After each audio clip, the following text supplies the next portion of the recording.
Sorry, it's a bit chaotic. I'm just setting things up. I think you can hear Adnan's voice streaming. I'm not sure. Yeah, I think so. I'm going to mute myself.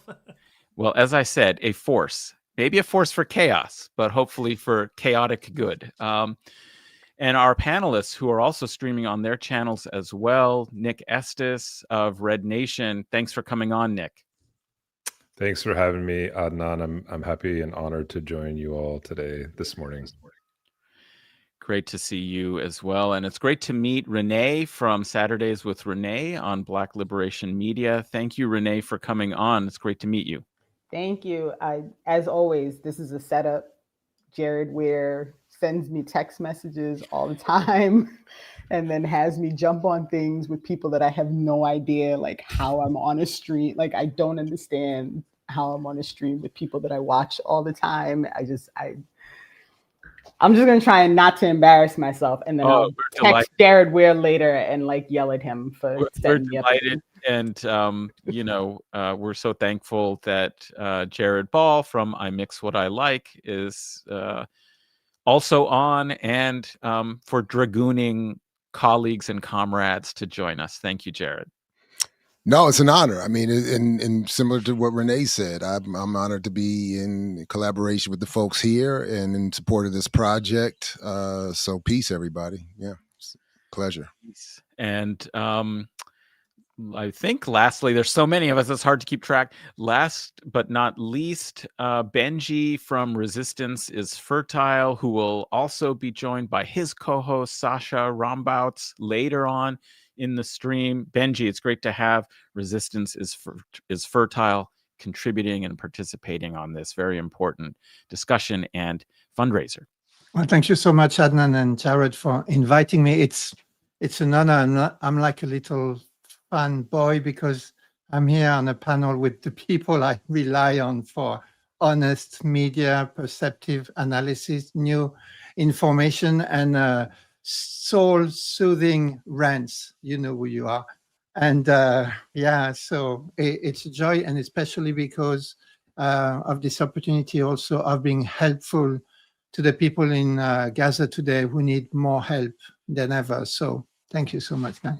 Absolutely. And thank you, listeners. I see there are already many of you on the various streams already participating in the chat. It's great to see so many new names and handles and old ones that are becoming familiar with the live streams that we're doing.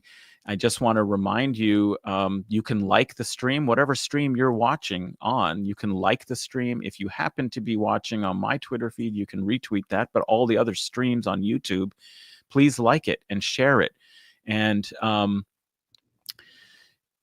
try and make sure that everybody hears about this. Like, I encourage you always not to be parsimonious or miserly with the great discussion and great information. Share the stream. Don't just be an ITK in the know, let others in on it and in on the discussion, but especially today, because today we're doing another one of our fundraisers with comrades and colleagues. And this one I think is very important and special.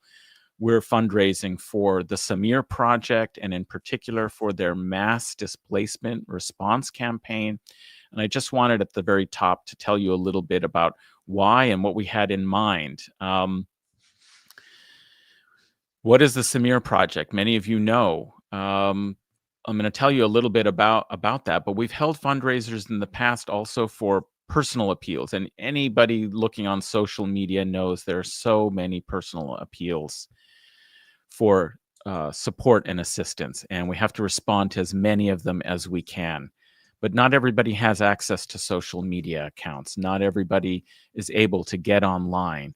Some people are being championed by people with big platforms, and that's wonderful because they get support. However, we did a fundraiser. I wasn't part of it, but comrades and colleagues, I was sad to miss it, for Lifeline for Gaza, to try and equalize some of that and make sure that appeals that hadn't had any activity got some attention. And that was very important and valuable. And I love that work. It's very important that we pay attention to these individual appeals. However, I think it's really even more crucial that we look to collective solutions, building institutions of social solidarity that also can even build infrastructure. And there's a tweet I remember from the Samir Project's X account, and I encourage everyone to go to the X account. This is number 1 on my list, where they built a water channel and piping with rubber tubing in order to distribute water and put in place infrastructure that helps Palestinians collectively resist and stay on their land. The Sumud needs to be supported in a collective way with infrastructure so that they can maintain themselves. And as the Samir Project, if you look at their timeline, you will see that while they do a lot of food aid and food distribution, and they have tents for people who are being displaced, they emphasize water so much, because without water there's no life, and getting clean, potable water is so important for their survival, to prevent diseases.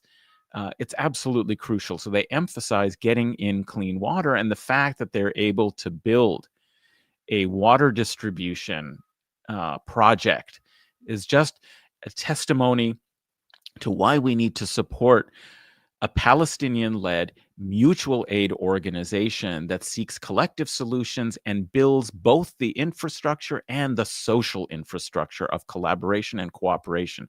We know how aid has become political. We've heard about the Gaza so-called humanitarian foundation that's attempting to privatize and militarize the aid situation as part of the ethnic cleansing and mass displacement program of the settler colonial intentions and ambitions of Israel in Gaza. And so we know how important it is to resist this by helping people stay on their land. So the links are going to be put into the chat, into the comments. Go to the mass displacement campaign.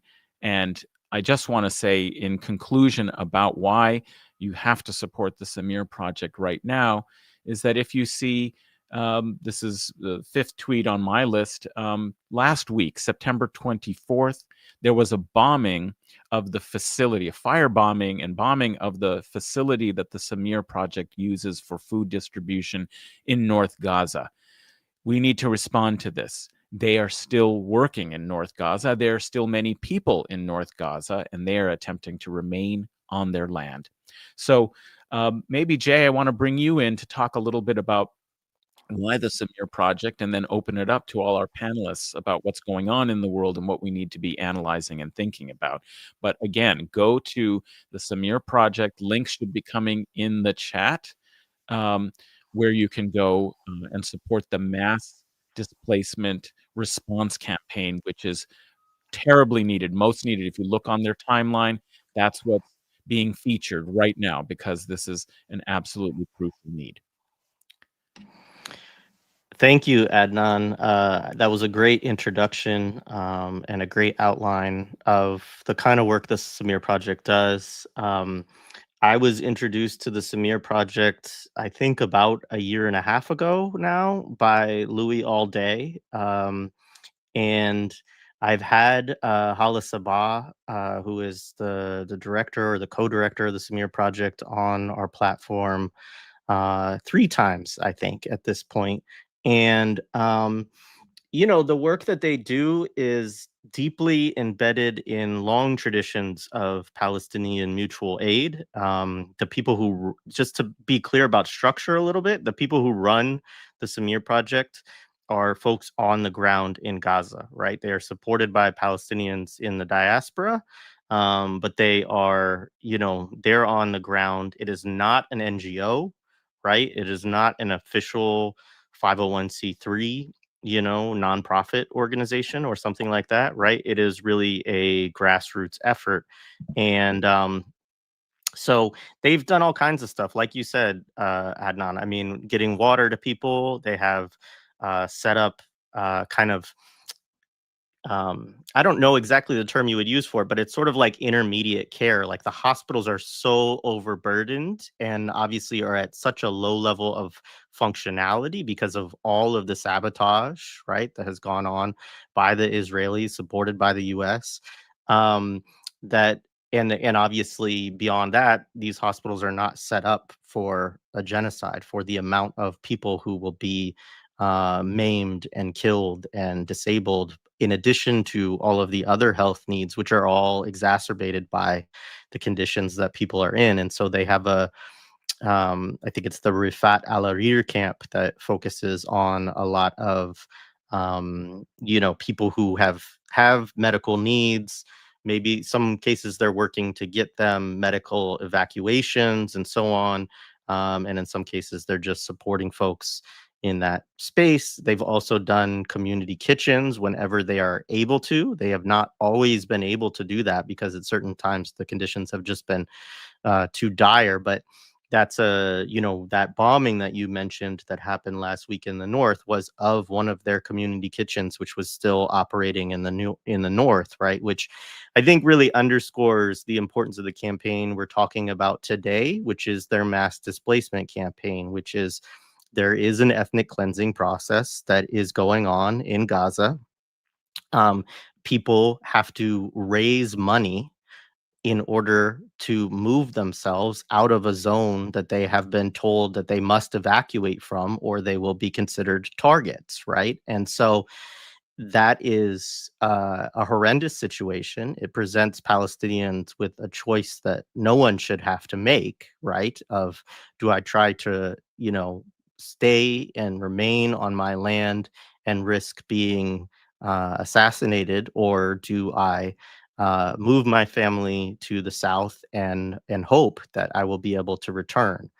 But nonetheless, in order for Palestinians to even have that choice, they need resources to be able to actually move their families. And a lot of the Palestinians that I've been talking to recently in Gaza, this is what their needs are associated with. It's getting somebody with a car to help them load up as much of their stuff as they can to take it to the south. It's then buying a tent, right, which is part of what this particular campaign helps with, to have some kind of shelter. I mean, the fact that Palestinians are having to do this and that nothing is being also provided for them as they're being displaced like this is just, it goes beyond cruelty, right? But I think that's the importance of the Samir Project, and that's the importance of this campaign. And the work that they've done is amazing. And I know people might look at these dollar amounts and think, wow, like that's a lot of money. And they have raised a lot of money over the course of this genocide.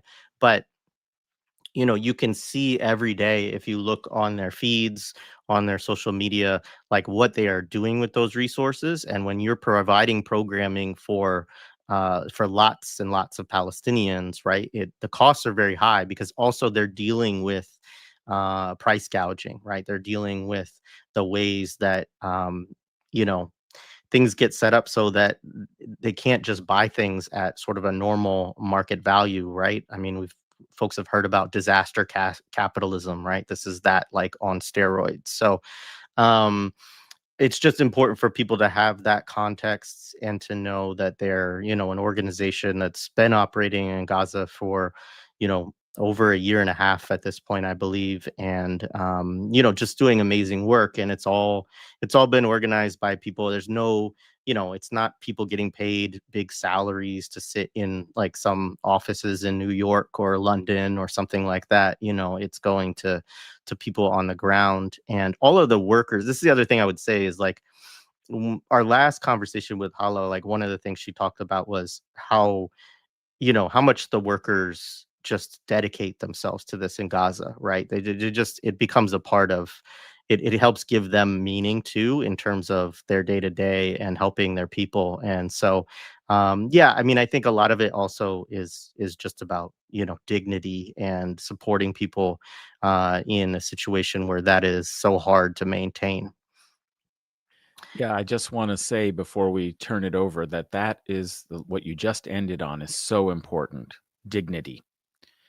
The privatizing and the black market, the attempt to destroy the fabric of Palestinian social relations by making people desperate and compete with one another in a disorganized way for the scraps that are being allowed in is also an attempt to try and unravel Palestinian society. Mutual aid organizations like the Samir Project resist that very effort by building social solidarity, making it an organized process for collective social support, and to preserve the dignity of the Palestinian people. So I think that's so important. And maybe, Jay, you can take us to talking about a little bit more about what's going on. But people, get on it. Let's start making those donations and support the Samir Project, particularly the mass displacement campaign, vital need right now. Yeah, thank you, Adnan. I mean, so I want to move now. I mean, we're going to talk about some different topics as we go through this conversation, and then periodically we'll return to discuss, the Samir Project, the appeal, how things are going. But I know that Lara and Nick, like your time here with us is a little bit limited today, so I thought I would start with both of you. And there is this new, everybody has seen it, right? The Trump Netanyahu, so-called 20-point plan to end, the war, peace deal. And we've been through this so many times now, and it's enraging every time, I think, in how these things are framed and what these proposals look like, and so on. But we are seeing this happen at the UN with a lot of countries, putting their support behind it. There is certainly a lot of pressure on the resistance to accept this proposal. And whether they do or not, I think we should encourage people to continue to support Palestinians in Gaza, because the needs are still going to be there one way or the other. But what are some of your initial thoughts as you have seen this start to circulate, with various countries coming out and also saying that they support this peace plan, so-called peace plan? You want to go, Nick? You go first. You sure? I want to hear from you. You're highlighted, so. All right. Yeah, you put the spotlight on the shrink. Thanks. Thanks for having us on, and thanks, folks in the Samir Project, for the labor. I mean, what is there to say? You said this, right? We've been here before. We've been thinking about this. But I think analytically, if I'm thinking about this, is how these powers are trying to, at a time when there's mass mobilization, I want to start there, right? Around the world, I think seeing mass mobilization for indigenous movements, for movements for liberation, that they're trying to put the final death blow on people's support of armed resistance. And I think they're coming together around this. It's so obvious to us, but I think that coming back to that over and over and over again, as we see the mass mobilization of a general strike in Italia, for example, or Morocco, people in the street, or in Urdun, that the more that there are people in the street, and a reminder to all of us that the majority of the world is with Palestine. The majority of the world is with resistance. The majority of the world understands what's needed for this entire project, settler colonial project, to be dismantled, whether to Palestine. And that's why we're seeing this sort of push. Now, what's incredible about it is that the imperiousness of colonial powers is so shockingly brazen. The way they're talking about it is like, it's not only that, it would be a Gaza peace plan, but it's a separation, non-contiguous, of course, and continuation of a non-contiguous Palestine, which is not the demand to end settler colonialism from the river to the seas, not to make more separation, but it's not even the PA. Like, this is the thing about, for us to be like, it's not even the Palestinian Authority that's going to be heading this. There's a way in which the imperial powers are coming in and transforming it into another colony in front of our eyes, and being brazen in saying that. And that's our being able to track the expansiveness and the sort of expansionist project. When we say Zionism is an expansionist project and it works hand in hand with imperialism, this plan itself is showing that, right? And I think this is, for me, where projects like the Samir Project come in, because part of it is also squeezing people under conditions where they themselves then are conscripted into disappearing themselves, right? And what we're seeing is that our ability to sustain people's right to remain steadfast, whether that's sumud or literally on their land, or being able to say, I reject this, I refuse it, no matter the imperiousness of the colonial powers that will tell you, we actually own everything and we will make it impossible for you to stay. A reminder across the world that people do stay, that history is not done yet. No matter how much colonial powers will tell you, this is our plan, this is what we're going to do. And the corrupt regimes, the corrupt Arab regimes that are hand in hand doing this for their own powers, that has not yet happened. And in fact, there are people on the ground every single day, not only just surviving because of the Samir Project and other people doing that, but committing to remaining and proving to all of us who the indigenous people of that land is, no matter what the imperious plans are. But I think just being able to hold both of those things is almost like the logical extension of settler colonial logics. Of course, it's going to end up here. The pompousness, the show, all of that is part of the fascistic plan, and psychically to make us feel like everything is closing down. And at the same time, for us to keep our eyes on the prize in terms of what is actually happening, where this level of blatant colonial sort of power is showing itself. This is where I'm at. I'm just like constantly holding on to both those realities.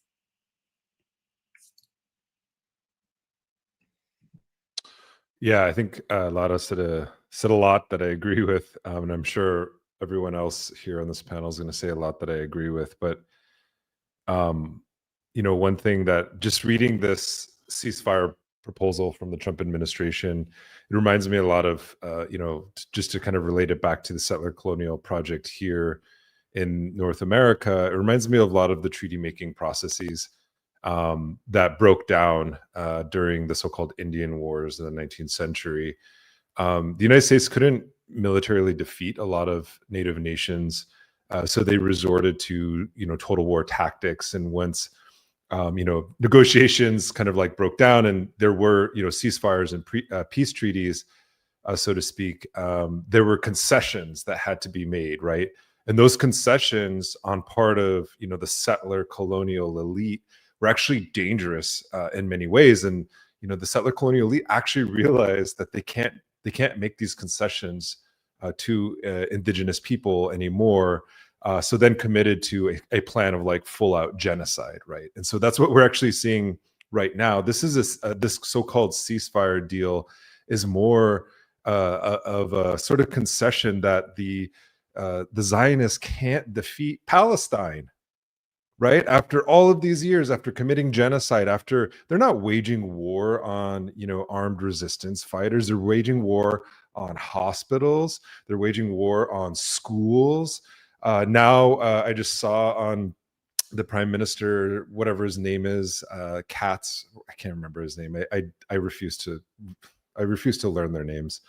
But he was posting stuff about these armored vehicles that they're loading up with explosives that they, that are in tonnage so large that they can't drop them from planes anymore. And now they're waging war on high-rise buildings, right? This is the lengths to which the Zionists will go, right? They're waging war on like a total war of infrastructure because they actually can't defeat the resistance. This is an acknowledgement of, in some ways, their weakness as a project. They're failing, tied to the United States. The U.S. project as a declining empire. Despite all that, that doesn't make it any less dangerous in terms of the outcome. Like, we defeated Custer at the Battle of Little Bighorn in 1976, but that did not, decrease the sort of danger of the United States. In terms of its ability to wage and commit, things that were just unimaginable to us at that time. And so I think we have to also put that into the context of what's happening here with this so-called, peace or whatever it is that Trump is proposing, this new cease. I don't even take these things serious anymore, as no one should, because the whole idea of the international system has been made a mockery of. You have a war criminal walking into the United Nations, giving a speech, right, to this body. He's, nobody's arresting him, right, in New York City. And then you have, a president, Gustavo Petro, who's actually exhibited courage that far exceeds any of these so-called, Arab monarchies, and called for an international force to actually intervene and stop this genocide, right? And what happened to him in the United States? His visa was revoked. I mean, he left the country beforehand. But this is the state of the world, that we're in right now. And I think, the Gaza, the Samud flotillas is approaching Gaza, right? And as Lara just said, we have all these countries who've deployed, battleships. I mean, it's debatable about the intentions behind these. But they're also backed by, as you said before, like these general strikes, people like taking militant action in the streets and telling their governments that this is unacceptable. And so the deployment of these ships, right, even the recognition of Palestine as a state, whatever that means, we can debate the legitimacy and the intentions behind it, are concessions, right? And any concession by the ruling class can be seen as dangerous, and can be used as dangerous, because we're seeing that, again, to go back to what I started off saying, an inability to just completely subjugate Palestinian people, right? And that's what the Samir Project, as I followed them over, the course of this intensification of one aspect of the long sort of Palestinian genocide, is that the resilience on the ground cannot be defeated, right? The dignity of people cannot be defeated.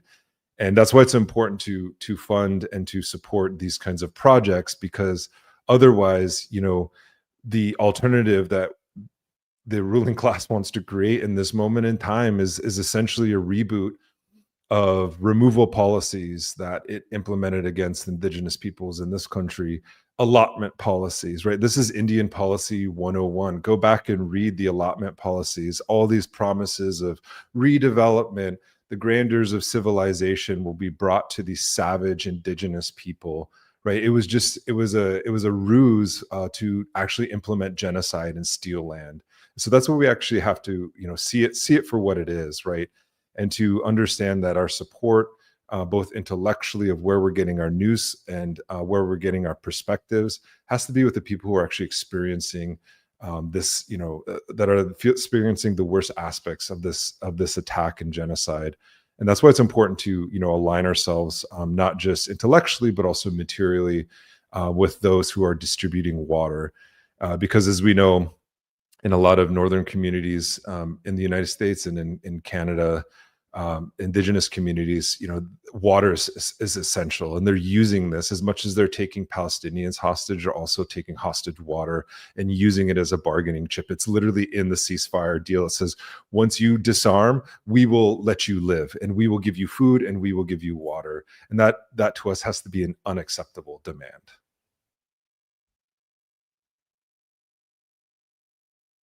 Yeah, thank you, Lara and Nick. That's great. I would love to hear from some other folks on this. Dr. Ball, do you have any thoughts on this proposal, or many. First of all, again, it's an honor to be here, and I definitely co-sign and support what my comrades have been saying so far, and I'm sure what will be said. Literally, as Nick was just wrapping up, we got a text message alerting us to the fact that there's another bomb threat at Morgan State University at the library. So if you happen to be at Morgan State or in the Baltimore area right now, please be advised. But I'm bringing that up to say that, because there's a lot of still ongoing conversation and some unfortunate debate in some circles of the African diaspora as to whether or not there should be solidarity with what's happening to the Palestinians. So I bring this up only to say that those who would want to deny an affinity and solidarity with Palestinians while paying obeisance and solidarity and homage to the United States yet another bomb threat at an HBCU has just been announced. So just as a quick little simple little base reminder of what team you should be on, there's that. But as I was looking over this absurd proposal, there are some unfortunate other overlaps, just even linguistically. I mean, they're talking about, one of the first things that they say is that that the plan is that Gaza will be redeveloped, and all I read is, that's urban renewal. What they called urban renewal for Black communities here in the United States, which the late, great Dr. James Turner, the founding director of the Africana Studies and Research Center, used to point out all the time that gentrification is colonial removal. So just another quick parallel in terms of the language, this idea that there's going to be some redevelopment. The framing of the language: once hostages are released, then Israel will release the Palestinian prisoners, as if so. There's not an equal trade. Again, there's often the false equivalence in the claim that this is a conflict or a war as opposed to a genocide. But then there's sort of this unwillingness to appropriately equate a so-called prisoner swap.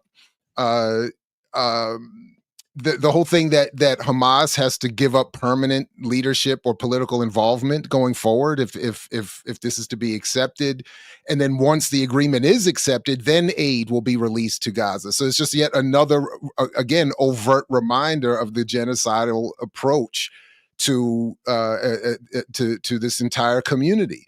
We could help you, but we're not going to do that until you completely agree to all of our absurd demands, including then saying we're going to have a transitional body that's led.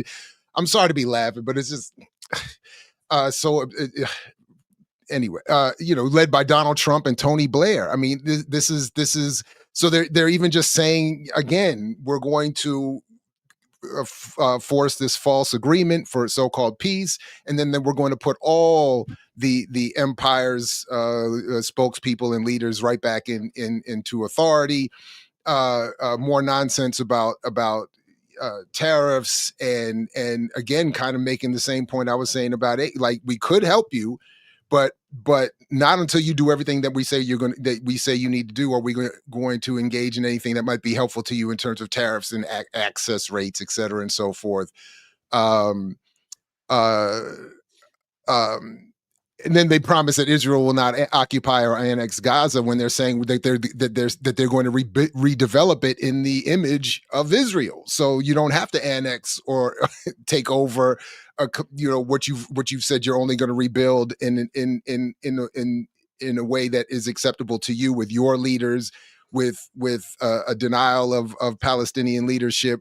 And with all this nonsense and false, I think, claims about who can come and go and who can stay, and if I mean, it's just it's as if it really is the perfect and really only logical statement that they could make after what has been going on for the last 75 years and since October 7th. That this would really be the only logical approach. Anything else would seem even oddly more absurd, given the the blatant and sort of permanent hostility and lack of humanity that the West and Zionists and offer to Palestinians. So anyway, it's just frustrating, and similar to, I'll stop where I started, that unfortunately what ends up happening is that when we see something as massively obvious and violent and genocidal as what's going on in Palestine, or whether it's something relatively the opposite happening in terms of this text message we just got about by Morgan State University, the response is always to have a falsely liberal a neo-colonial leadership be reaffirmed by the claim or by the actual acts of violence and hostility, and that's the part that Laura was talking about where she's stuck at. That's where I'm currently stuck. That after all of this, after all of my logic and my theory, you're going to add a neo-colonial leader. Y'all hear me? And that's how I end up feeling. And it's just so anyway. I'll stop there. But yeah. So please support the Samir Project and everybody up on the screen and beyond. And let's get something better to happen. Much appreciated, Dr. Ball. Thank you all for your comments so far. Benji, I think you also are kind of on a time limit, so I wanted to give you an opportunity to chime in on this. Well, I'm not on a time limit, but I would be happy to chime in on this. I'm coming back to the title of this gathering, which is Break the Siege of Complicity. And I'm going to look at it from a psychological perspective, if I may. I think there is a dividing line when we're facing the materiality of the genocide, the accelerating genocide in Gaza today, which has to do with, we are seeing, this incredible suffering. And in terms of how people in Gaza respond, I really like the comment from Abu Bakr, who said, this is for the people in Gaza to decide, and we should not comment on this. No, we should just listen to them. And I really want to respect this, because no one can tell people who have accepted 2 years of this unimaginable horror to what to do. But in terms of the psychology of breaking the siege of complicity, I think there's a psychological dimension to it, and we're being asked to kind of look at the material reality and to mitigate in a way. And this is really the way, settler colonial projects have always kind of advanced by saying, well, the way to mitigate the harm that is being done by the project is to kind of, go for a truce or accept some kind of capitulation. And on the other side, psychologically speaking, you have this grounding in resistance. And grounding in resistance is just saying, no, I don't accept this. I am not, as a human being, I refuse to accept this inequality of fundamental worth between humans. And I will stand on this ground. And from this ground, I will act in whatever way I am able to act. And I think once we sit in this way, we can become grounded in resistance. And by the way, for us in the West, one of the most effective ways, which is why I'm so grateful to be part of this initiative, is to materially support people who are taking the brunt of the assault by the empire. So giving money to people in Gaza, but not through the NGO, military complex, is an amazingly important thing. And this is an act of actual resistance that we can do. We do it because we don't accept it. And we do it because by helping the people in Gaza, helping those mutual help networks, we also provide the water that any active armed resistance needs to actually survive. So that would be my way of thinking about breaking the siege of complicity. We have to be clear inside ourselves that we will resist in whatever way, to whatever small acts we can do. Yeah, thank you so much. Renee, we haven't heard from you yet. Hey, so it's tricky, right? Because in the end, what we're really trying to make very clear is like, this is not at all about peace or stopping war or saving lives or anything at all to that end. Like it's more about like, how do we continue this in a way that makes it appear that we're doing something different, because we are now recognizing that the people are not just going to sit back and allow this to continue in the way that it's been going. And so I think for me, and someone, you pulled it up in the chat that someone said there was no representative from Palestine. It's almost like we've gone all the way back like 80 years and we're back to discussing the Palestinian people like they're not real living people who are living in a place, who have a right to live in the place where they have been for thousands of years, right? It's back to pretending that there is a Palestinian problem that other people have to solve, right? Because the indigenous people don't have the ability to make the decisions on their own about what they want to do with their own land. And so this constant like recircling of how do we get away with killing off a bunch of people, stealing all their land, and pretending that they're not they're not a group that it should be autonomous and able to do the things that they need to do. Because I have the suspicion that this is all a setup, right? Like if it is not gone along on the end of the Palestinians, they're going to say, "Oh, see, we offered peace and they didn't take it," and that's what they're going to point to, and they're going to conveniently leave out that they didn't offer any autonomy, they didn't offer any voice, they didn't confirm that people are going to be able to stay where they live. Like it's all, and I don't know if you allow curse, but it's bullshit. Like the whole thing is bullshit, and I'm just like, I'm so sick of, I really am sick to death of people's humanity just being totally disregarded as if they don't matter. So Thank you, Renee. Thank you. Sina, what can you add, my friend?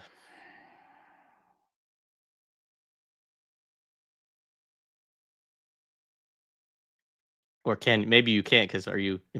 No, I muted myself. You gotta make sure that you're which stream are you on?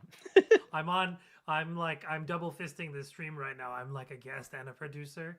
I feel like that scene in The Simpsons where they see Lunch Lady Doris in the nurse's office after they see her in the cafeteria. They're like, aren't you the lunch lady? It's like, I get 2 paychecks. That's how I feel right now, except I get 0 paychecks for this. This okay. We don't need a paycheck. I'm excited. This is fun. It's a terrible time in history, folks. I mean, with that initial statement, you have to say like, oh, when has it not been a terrible time? But this is a particularly terrible time. And I want to show a picture of our moment. For me, that kind of captures a lot of different things. Aside from it, like we can do airing of the grievances around it. It's very funny. Oh, I have to add it as the producer. Hold on, I'm coming. Here, look at this picture. Look at our handsome sons of these elegant leaders. I think who do I see? I think if we zoom in, can we identify them, chat? There's one of the Tannies, the guy who looks like a character that that got bullied in a Disney movie on the far left. That guy. The one beside him, I'm presuming, is some kind of Southeast Asian. I don't know. It's Indonesian. It doesn't matter. I don't care. They don't deserve names. Somebody's head is in the background. I can't tell. And then there's Erdogan, the Caliph himself, the Caliph of Azerbaijani oil to the state.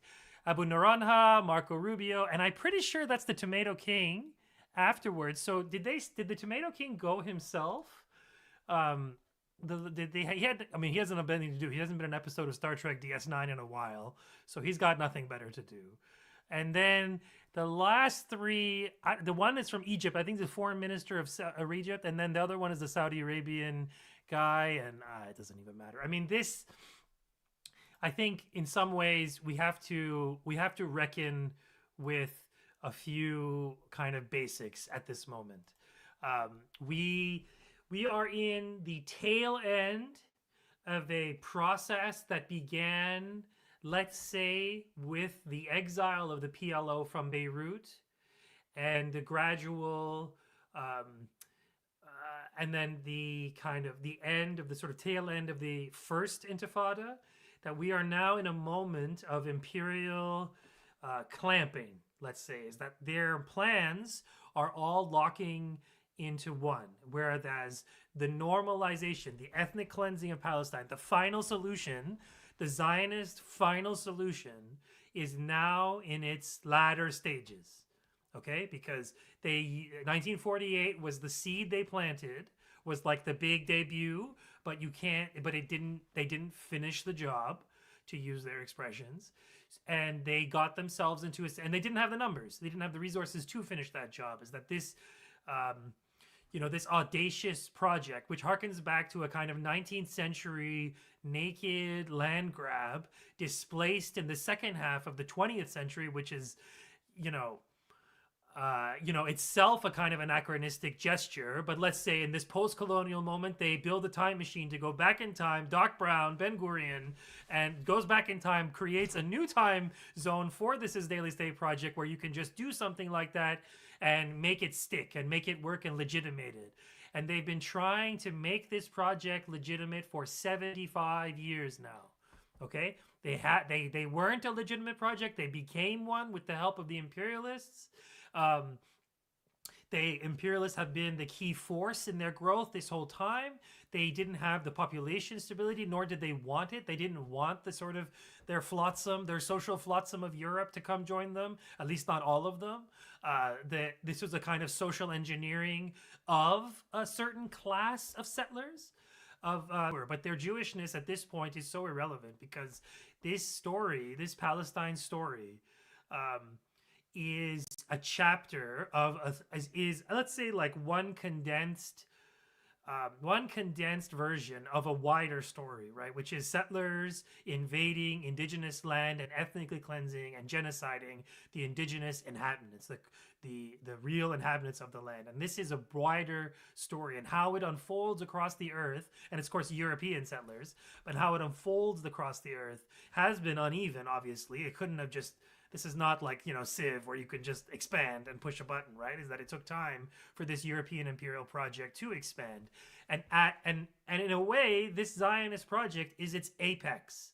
I mean, I don't mean that in like a, Hitler made the trains run great kind of way. I don't mean that in that way. I meant in the sense that all of the facets of European settler colonialism are present. You got racism, you got settler colonialism, you have white supremacy, because it's not just racism, it's white supremacy. Okay, you have religious nationalism, you have deep hatred of indigenous people uniting what is otherwise an extremely disparate group of settlers, right? Do we know this story from anywhere else in this world? Does this sound familiar to anyone? So in this way, Palestine teaches us about the past. Obviously, it's not just the past, because it's right now and it's ongoing, but it is an inflection point for all kinds of European and settler colonial imaginary projects, right? America being its most, let's say, successful one, because it is not like this Turtle Island project is a successful settler colonial project, at least from the perspective of imperialists, because they stole a continent. Really, they just stole it. They took it and then they grabbed it. I mean, sure, it's divided up into 3 states, but it is a settler colonial entity, this Turtle Island beast, whereas divided into 3 sovereign states, supposedly sovereign. But the fact that all these boundaries between states have broken down in like the last 30, 40 years, whatever, that all of the things that held together the kind of fictitious, liberal obsession with order of things and Westphalian states and blah, blah, blah, it all congealed, or whatever metaphor you want to use. I made hash once. That's a good metaphor, because you have to like sieve it through a bunch of different layers of filtration, and you get this essence of the leaves itself and the plant and the buds. And like that little cube is Israel. That extremely pasty resin is that like Zionist project deployed. And this project has been unfolding at its own, and even its own internal, like we are watching also its own its internal incohesion on display. And so the fact that they have to reach for such violent measures to keep their project going, right? That they have to do the worst thing that you can do as a people to another people, which is trying to kill a people. Okay, this is literally the worst thing on the planet that people can do. And they are doing it, and they are filming themselves doing it, and they are paying a bunch of people to distract you from it, and they are oppressing a bunch of people from not showing it to you, and they are paying a whole other bunch of people to go after anyone who is trying to subvert that, right? And so like this machine requires an immense amount of force to keep going.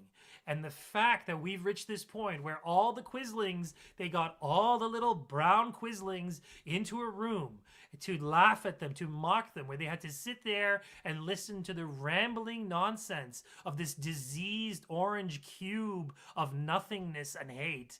Like they had to sit there and be like, yes, master, like this is a scene from colonial history. Like, this is a grand historical moment. I mean, yeah, it's shameful, but that picture, this moment, all of the things that Zionists have done and crowed about, this speech, all of these things will be etched into our species histories. And the fact that we're here talking about it, and that we're like part of this network of freaks and losers and weirdos and like outsiders who aren't accepted by the normies as part of their imperial machine, the fact that like we could do that, like that is like we are just a little bit of a figment. I mean, if we had the media class on our side, except not, and like it would be a completely different story. It would be like we would have thousands, tens of thousands marching in the streets every day. I sincerely believe that. Like I have a kind of, maybe call this faith in the people of the West that maybe is displaced. I don't know, but I feel that if you showed them, if we had a real courageous media class who showed what's happening, you would have an incredibly radicalized populace. Now, even without showing, it's been radicalizing, and there is this rage that is crystallizing all around the world, and and as much as like, and partly this has, and we don't see it because media class keeps it from us, but also we're not, like, our societies are built around, our neoliberal hellholes that we live in are built around suppressing any kind of political anxiety, any kind of radical sort of feelings around the order of things, unless they're useful to a ruling class, right? So you hate immigrants? Good. We'll put you online. We'll boost your stuff online. You know, like, we'll find a way to change that. Well, to change that into political capital. But if you're ragging on our little enemy of our little entity, our racist little ethno-state, our precious little ethno-state, oh, you bet your ass we're not going to let you live comfortably. We're going to harass you. We're going to send our goon squads to come after you. Like this that they are pushing so hard on some of the most like impoverished and oppressed people in the history of the world. This should tell you how afraid they are of this moment. That what's at stake here, okay? The Yemenis, I will say it again for people who haven't heard this. I'm sure there are people who've heard me say this, but the poorest country, one of the poorest countries in the world, is bringing capitalism to a grinding halt. They are shutting down the container shipping system that runs as the kind of like artery network of commodity capitalism. Okay, that's their ability, right? Like this is like Pixar movie level obviousness of like who's the good side and who's the bad side, right? Like we can tell, but there's this other force in which is called 500 years of Orientalist racism that have trained us to see these people as enemies and as everything that like stands anathema to us. And if anything, what Zionists have done is seriously dampen the effects of that. That Zionists and their incredible sadism, I mean, the evil that they just shed on a daily basis, that they then also record for the benefit of their own community formations. Okay, like don't forget that those videos of them, like those pictures of them in Palestinian women's underwear in their homes, it's bringing them together. It's not harming them. It's helping them to them and how they think. Now it's harming them across the rest of the planet, but it's now to them in their own projects that reinforcing their own supremacy.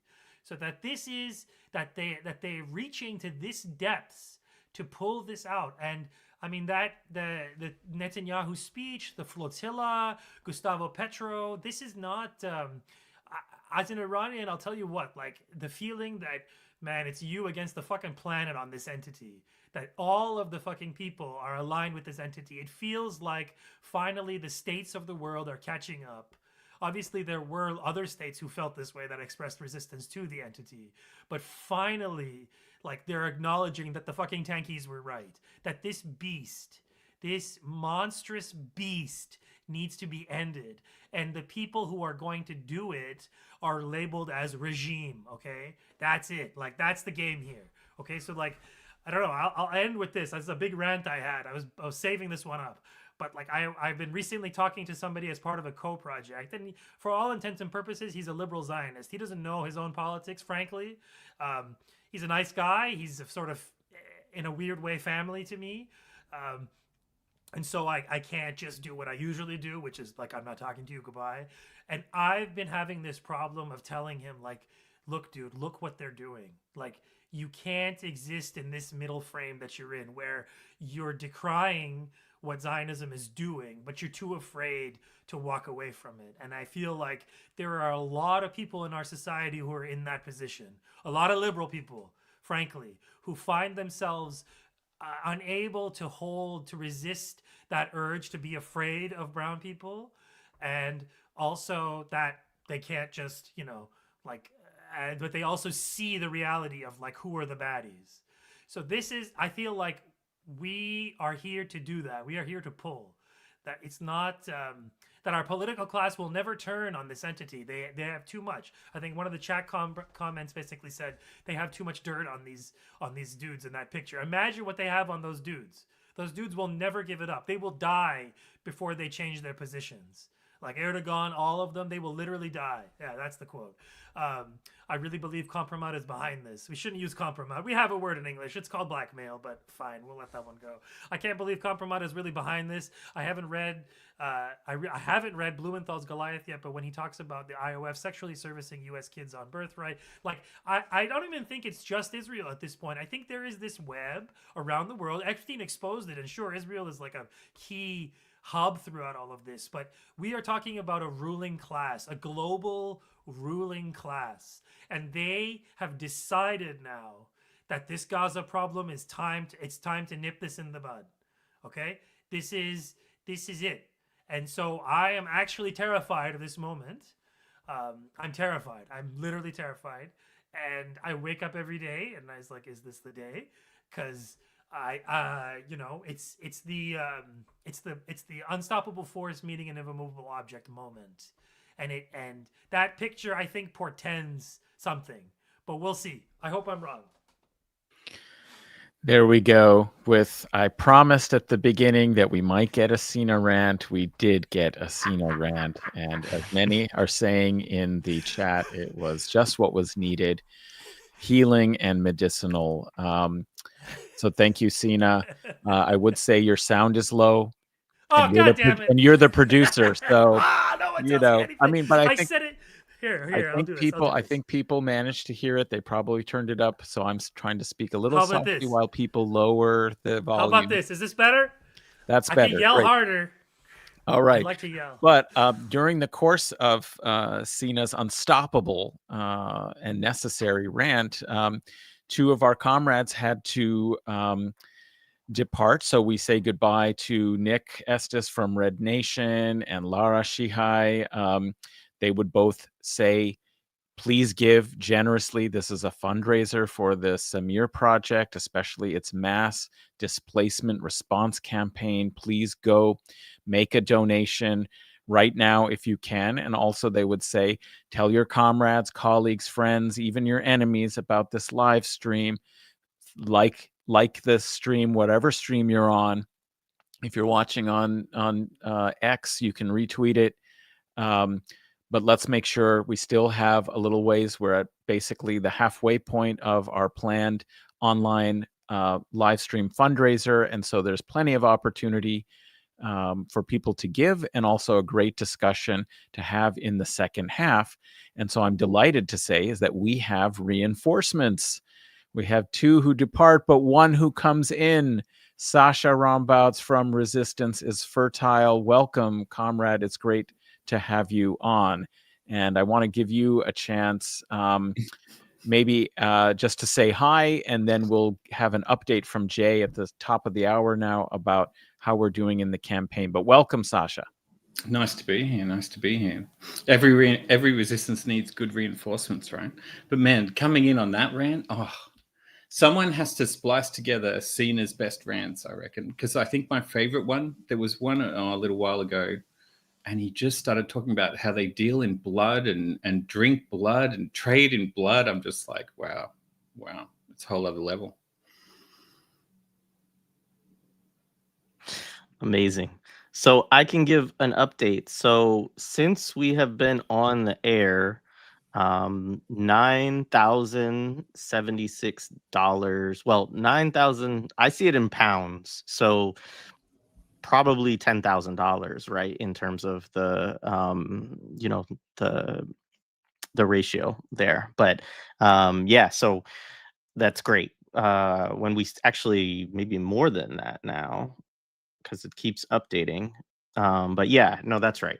So 9,076 pounds has been raised since we've been on the podcast, and it's amazing. One person, an anonymous person, gave $7,000. So a lot of that came from one very generous donation. But a lot of other folks, including several of us on the stream, have contributed in between rants and our analysis. And so, yeah, this is great. I encourage people, please, to to make another donation or to make a first donation if you have not yet. One of the things that a few people have asked how to find the campaign. Maybe the easiest way, we have it here up on the screen, but one of the easiest ways is to go to their link tree, which is Linktree / the Samir Project. And from there, it is the top campaign on their Linktree, the Samir Project Mass Displacement Campaign. But we also should have it in the show description wherever you're watching, as well as in the chat. So we've been trying to do that. It's a little tricky because we're streaming on I don't know, 8 different platforms or something like that. And so getting all that information to synchronize across all of them was a little bit of a challenge for us this morning. But nonetheless, we hope folks, it is in the chat there. Folks can see it. So yeah, we encourage people. There it is. That's the Linktree thing is kind of spelled weird because there's a period in the middle of it. But go there, pull up that campaign, and continue to keep the momentum going. It's very exciting that we've already raised probably the equivalent of $10,000 in the equivalent of this or during the stream. So yeah, Adnan, what else? Well, I just wanted to follow on the discussion we were having and also bring Sasha up to speed so we can throw to him, but just that you had already introduced the major topic about this so-called peace plan that Sina just ranted about, those leaders and the misinformation, the disinformation that's taking place. And so we were talking a little bit about that. I also wanted to note there's a number of us who are in Anglophone settler colonial societies. In fact, maybe all of us who are participating on the call are now, and that includes you, Sasha. Today in Canada is the National Day for Truth and Reconciliation, and it's a holiday for many city workers. My university is shut down now. Classes are canceled. People wear an orange shirt to show their solidarity, and people call this decolonization. Decolonization light. It's branded, it's promoted, it's supported. We're witnessing in Palestine settler colonial attempt at genocide and liquidation of a population.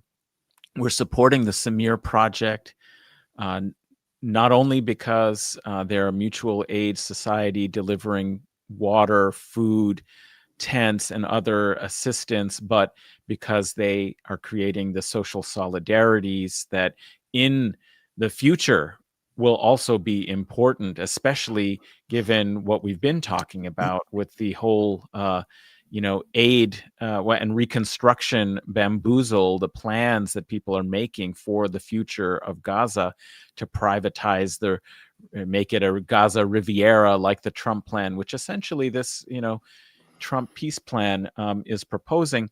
That essentially what we're talking about is how we can help assist Palestinians to stay on the land and have control over their own institutions, their own lives, to have meaningful sovereignty. That's what it's all about. And indigenous sovereignty is something that is contested across all of these Anglophone settler colonies, and recognition of that history outside of just a kind of symbolic corporatized and state-sponsored way is truly crucial. And so I just wanted to say, you know, bringing that perspective is also interesting, and wondering, Sasha, if you have any thoughts on the conversation so far on being also in an Anglophone settler colony, how to reflect on this moment. Well, I mean, if I tie those two things together, like the special days and then the plan and what people have been saying about it, what you guys have been saying about it, if you break it down and look at like the function and the context, right? Like, what's the function of this behavior and why is this behavior happening in this particular context? Talking about that day, it reminds me, I was in this place called Wollongong and they had a local museum, and I was at this museum and they had all of this artwork, like indigenous pieces about genocide and you know, all that sort of stuff. And I'm looking at it going, why did they allow this? Like, you know, what is the function of this behavior? Why would they allow this to be here? Why wouldn't they just like wipe as much of it out as possible? And I looked at it like, well, one function is victory. Like, this is in the past. They make you think like, see, this is like happened. It's not happening now. And then I guess the other function, like you said, is sort of this tokenistic, like, no, we do care. So we've integrated, right? Like, it was like this terrible thing that happened, you know? Well, I've got lots to say about the plan thing. I mean, I did have one question, and that is, how much of a say do us as non-Palestinians get about the plan, right? Like, because you can look at it black and white and go, well, you know, it's their decision to, you know, whatever deal they happen to make. But if you look at it more broadly, you would go, well, hang on, like, actually this, whatever agreement happens there impacts the rest of the world and impacts the type of world that I want to live in, right? So it's got me thinking, the plan got me thinking about, I feel like I, you know, want to have some sort of a say about, you know, the plan. Maybe we get 20% or something. I don't know, because you look at that, and whatever happens there is going to knock on to all of our societies now, right? That's an interesting point. I mean, your colleague from Resistance is Fertile, you know, Benji, said, well, he liked Abu Bakr Abed's tweet, which was, this is for the people of Gaza to say. And, you know, one thing that's important is in these halls of power at the UN, in the picture that Sina showed of the so-called world leaders and regional leaders arrayed together, it looked to me like a Berlin conference, you know, the late 19th century, the division of Africa, you know, who's going to get what part, who's going to get which reconstruction contracts, who's going to have, you know, say over the fields of oil and natural gas off the coast of Gaza, who's going to be part of the pipeline that's going to, you know, connect the global, you know, capitalist empire and make sure that the networks of circulation and profit are not going to go to China, and to, you know, how can we isolate Iran, right? These are the kinds of things that they're there to discuss. And there's no Palestinian voices genuinely representing popular will. The people in Gaza who have suffered, who have fought, who have resisted, and are still resisting to this day, and doing everything possible they can to stay on their land and to be sovereign and to be free, are not even in those rooms. They have no representation. The whole point is that they must eliminate indigenous sovereign participation. That's why it's a sine qua non. It's like the first condition, as others have mentioned. The first condition is that you first have to surrender and accept, you know, our political program for you, be demobilized, be demilitarized, have your arms removed, who knows what, ejected from the territory, and accept your own exile. And then the aid will flow, reconstruction will happen, and so on. The whole point is to remove the possibility of Palestinian sovereignty from the mix politically. So that's kind of the situation that we're dealing with, and why it needs to be resisted. And as far as this flotilla, I've been saying this since the first announcement of the Italian naval ship by the Minister of Defense in Italy, saying that they were dispatching an Italian naval vessel. It had no clarity about what its mission was. Was it there to protect the flotilla? No, that was never stated. In fact, actually, it was, to provide possible rescue operations. Rescue meaning that they expected and were willing to accept Israel destroying this fleet, but they needed to be there to make sure that they could save the Italian citizens on board and protect them, only in that capacity. But were they going to intervene militarily? No. And in fact, actually, the very same day, the right-wing fascist prime minister, Meloni, basically said, that this was an irresponsible move by the Gaza flotilla. It was unproductive. It was unhelpful, irresponsible, extreme, basically delegitimizing this peaceful, global civilian response to try and break the siege, and said instead that they were trying to negotiate ways to derail them, prevent them maybe in Greece, or have them unload their aid in Cyprus. Okay, Cyprus, which is becoming almost a colony of the Zionists, right? Israel has actually dispatched and placed artillery and other armaments in Cyprus. Okay. That these should. It's actually also just a British base too. Like it's occupied Well, yeah, by there's multiple imperial and Turks too. It's like the most colonized. It's like hilariously occupied. Yeah, poor Cypriots. Sorry, guys. Yeah, it's got two British military bases that have been participating in the surveillance and overflight and possibly even targeting. There's evidence providing intelligence for the targeting for the Israeli military in Gaza. So, but the point was that it should be given to the patriarchate, the Latin patriarchate, to then of Jerusalem, to then distribute. And, this just reminds me, firstly, Cyprus is if you study the history of the Crusades, Cyprus was absolutely crucial geopolitically in the crusading effort. Richard the Lionheart conquered Cyprus on his way to Palestine from the Byzantines and actually installed there the Crusader king who had been defeated by Salah ad-Din when he captured Jerusalem, and installed him there and established the Lusignan dynasty, a Crusader dynasty in Cyprus. I mean, the connections between medieval history and what's happening in the Zionist, project of settler colonialism is so clear and common. When are these Western leaders going to give up their Crusader desire to control this land and these people?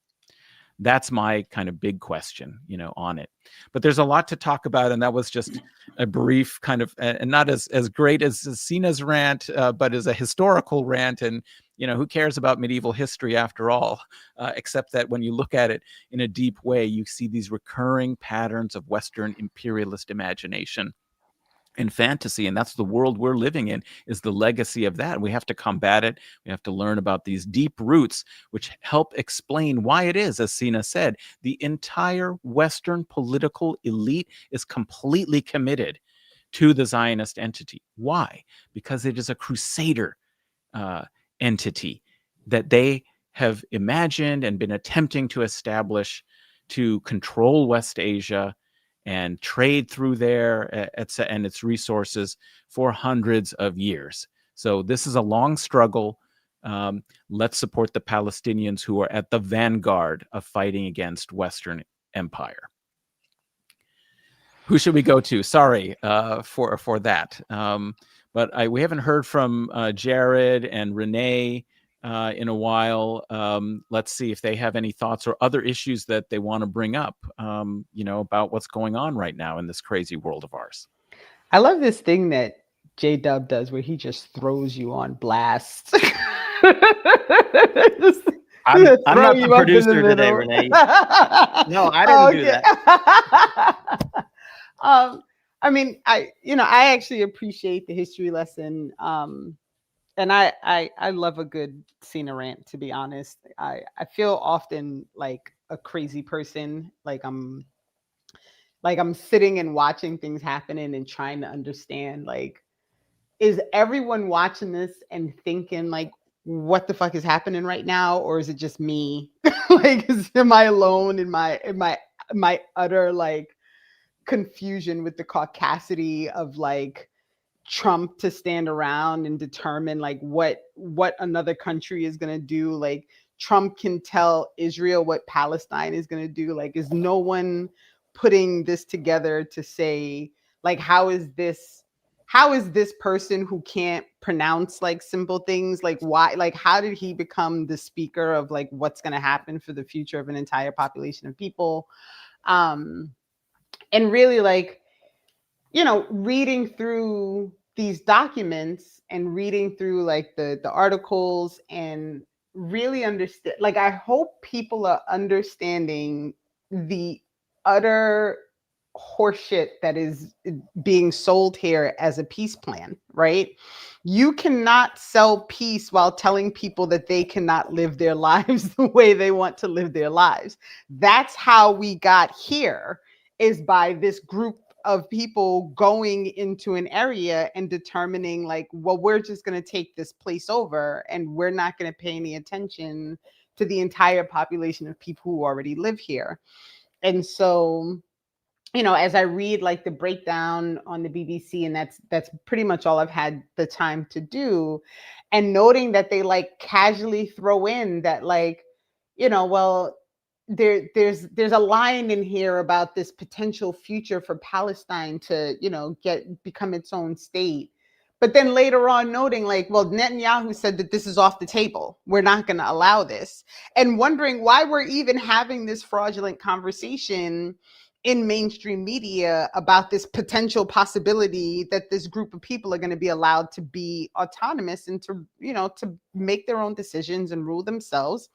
Like, I want the news and the media and all these people with this wide range of like ability to communicate with other people to stop lying to people, right? Like, stop telling people that the sky is green and water's dry and that you can drink the sand. Like, can we stop with this whole like bombardment of utter nonsense? Leave the people alone. Like, my argument all the time with people is, I'm not bothering you. So why are you like, leave me alone. A man booed me on the street the other day because I was wearing my Israel is a settler colony sweatshirt that I love to wear where I'm walking the dog, by the way, because it's my favorite sweatshirt.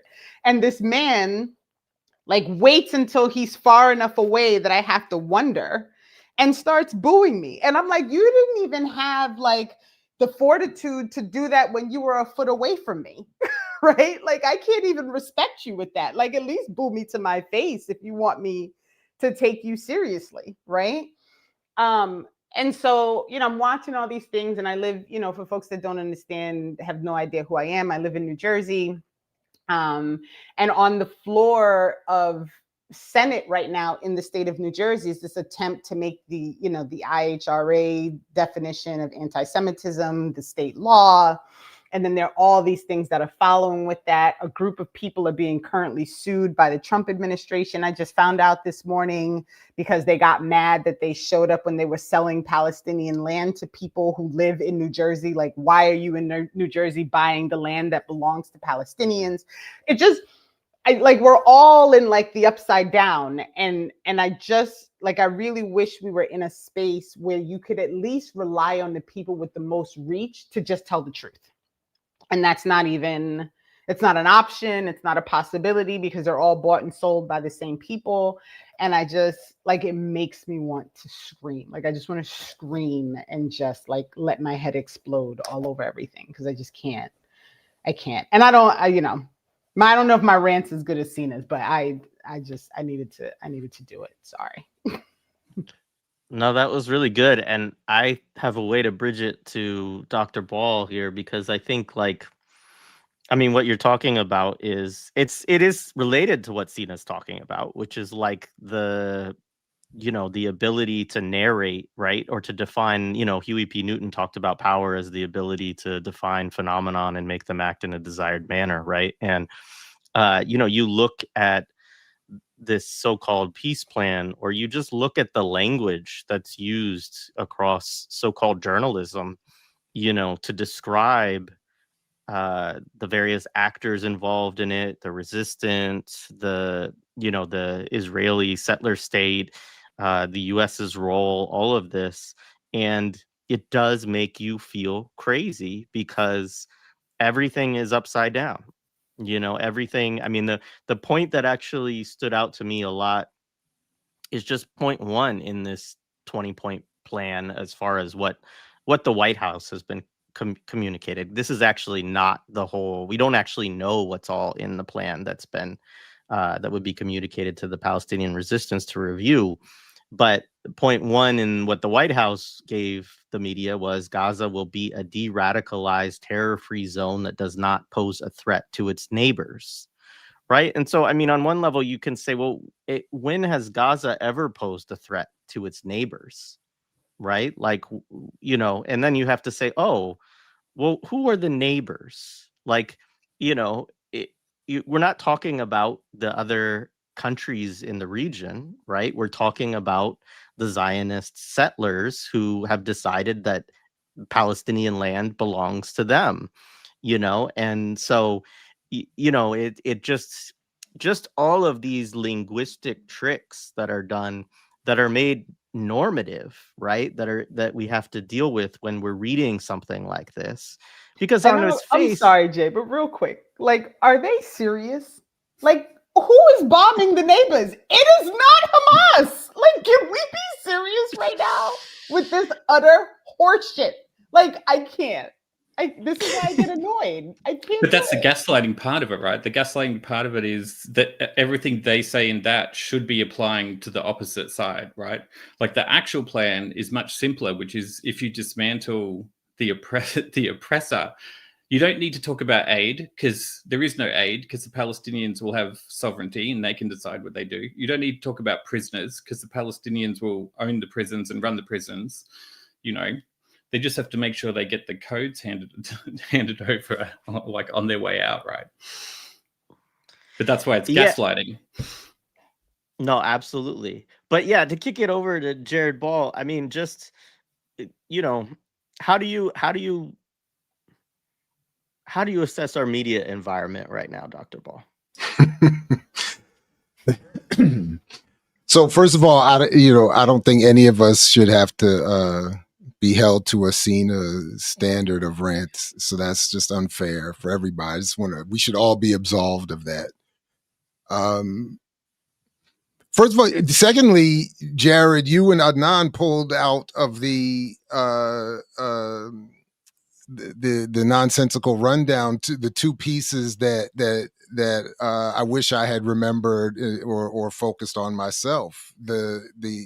That I think do again overlap beautifully with all forms of liberation struggles. That is the narrative definition of the colonized as insurgents. And I still laugh when I think about the papers of 100, 200 years ago referring to 100 years ago referring to Nat Turner, or 200 years ago referring to Nat Turner as an insurgent in the same way that they would describe Palestinians or Iraqis or whomever else that they're invading.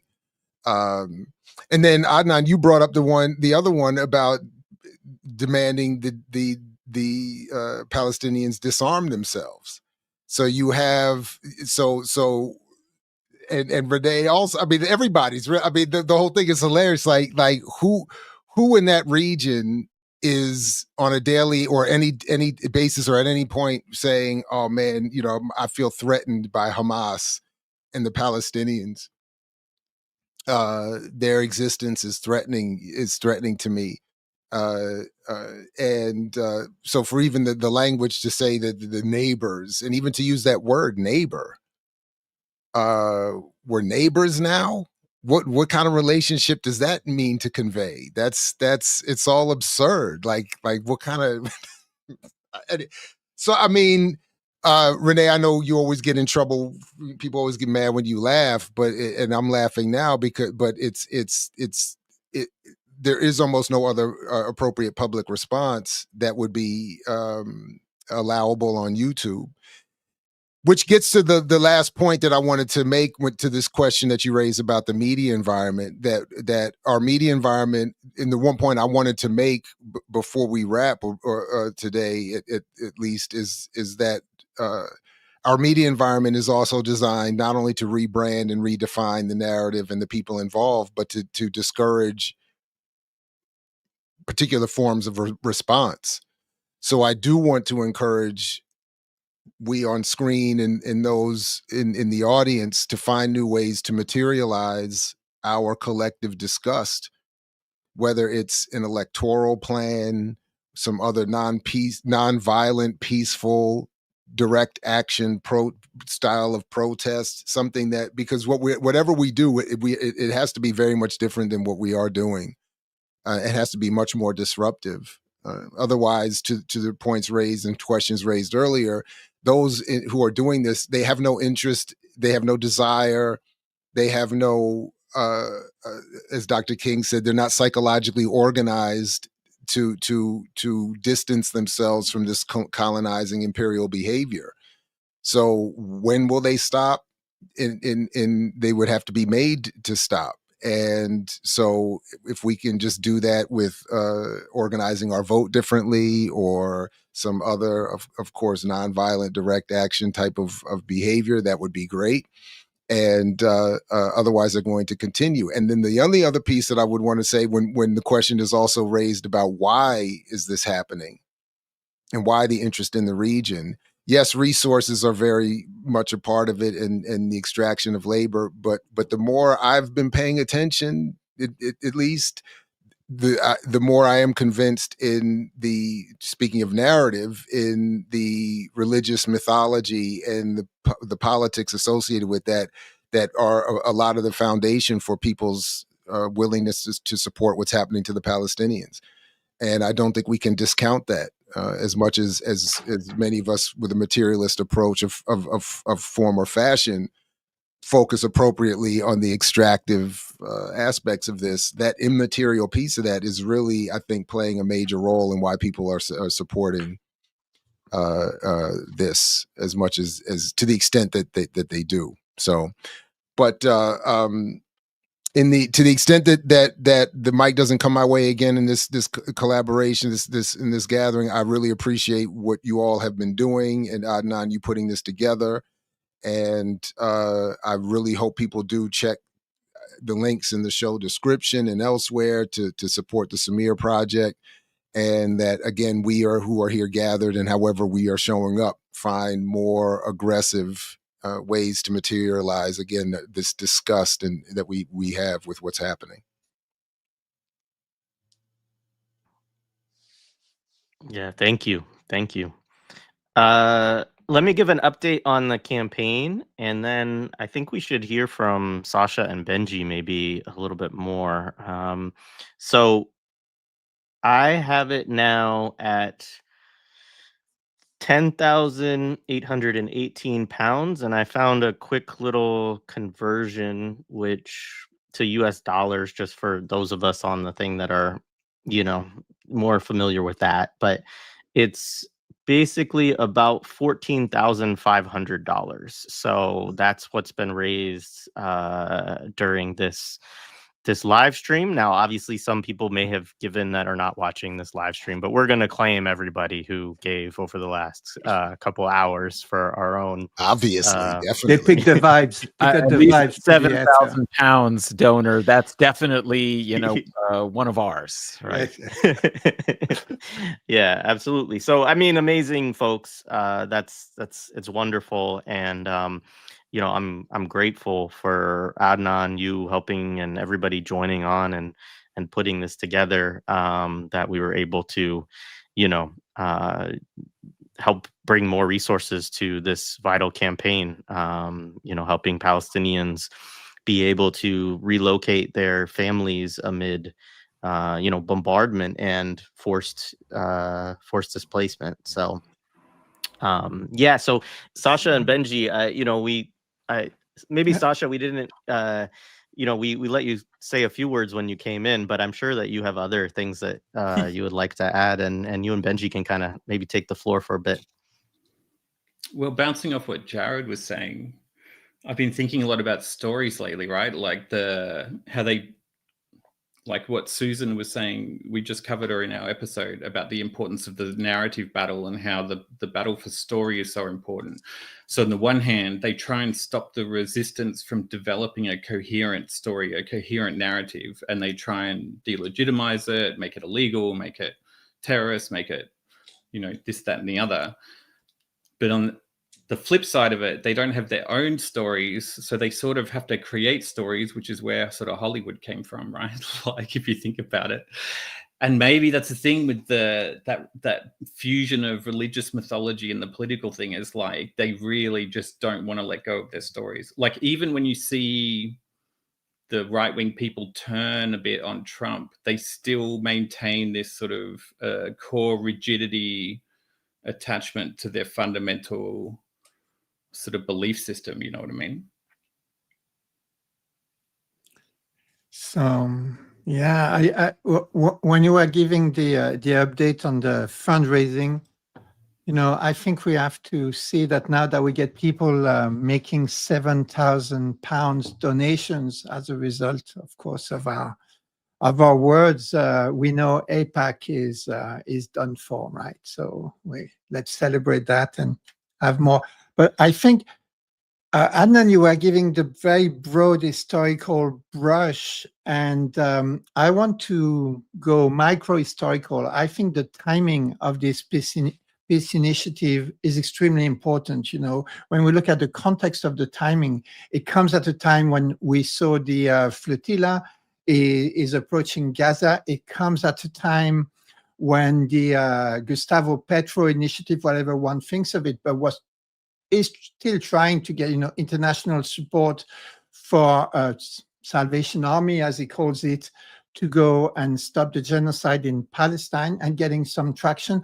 And it comes after we've had a general strike in Italy in support of Gaza. Now, I don't know if there are people who know more about the international labor movement than I do, but a 2-day general strike in support of something like a genocide in another country, if not unheard for, is extremely rare. And I think it says something, and it probably puts the fear of God onto the ruling classes. So we have to think of that timing. I don't know if the recognition of Palestinian state is not part of the operation, so I won't name it. But even that actually has consequences that are not necessarily those that the people who put it forward as some kind of clever scheme think they will have. There is a legitimation, there is a delegitimation of the Zionist project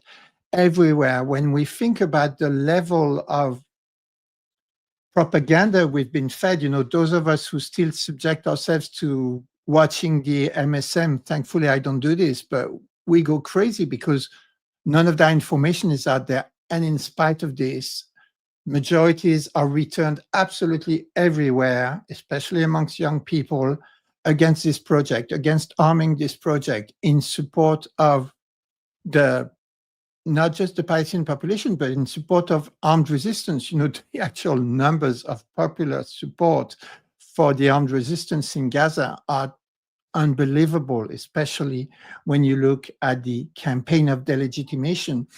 And what they do is they go on the one battlefield that they think wins everything, which is the narrative battlefield.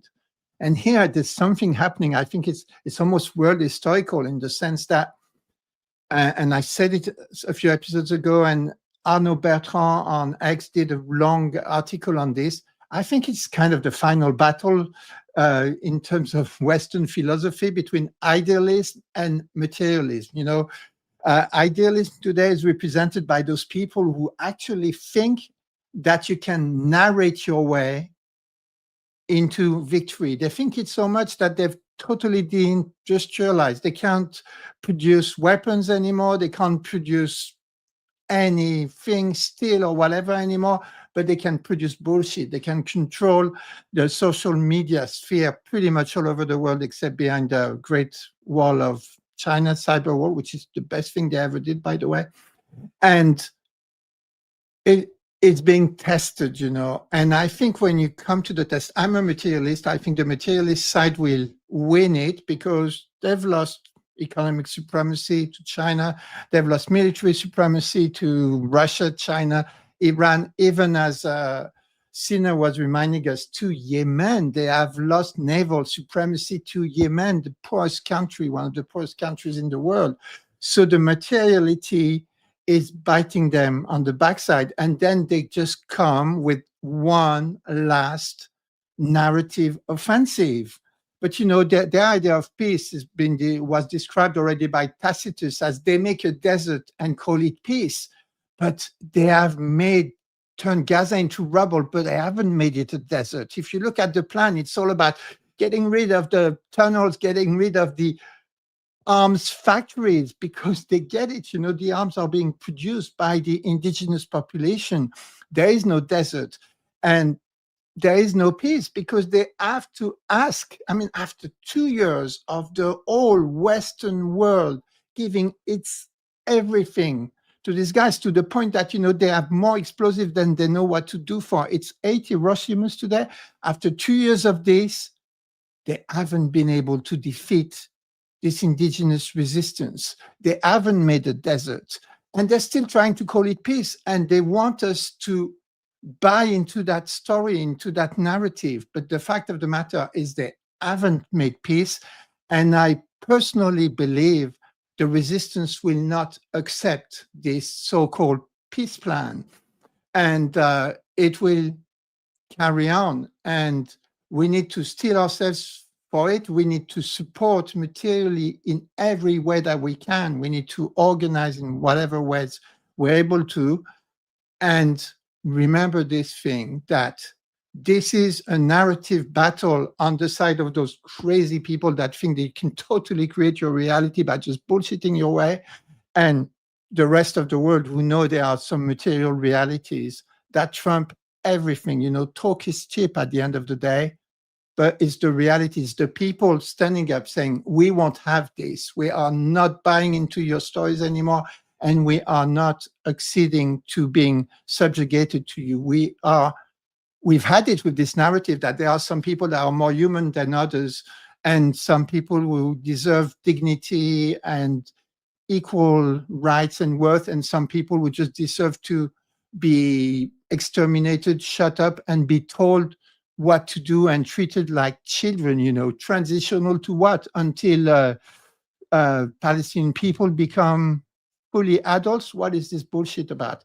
And I think the veil is being ripped, and we need to remember this, because they will bullshit you into disbelieving the reality of your own eyes, which is that this empire is declining, it's crumbling, and its stories are not working anymore. No one's buying it. You can buy TikTok and turn it into a 24/7 Zionist spewing propaganda machine. It won't change any minds at all. It will turn more people against it.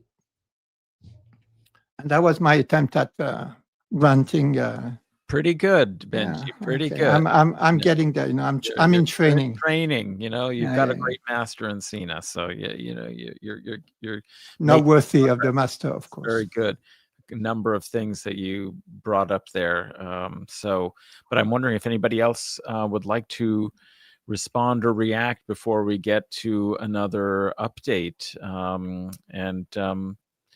Jared, actually, I've been wondering. Oh yeah, let's see. Go ahead, Renee. No, it's okay. Do you want to ask Jared? No, please go for it.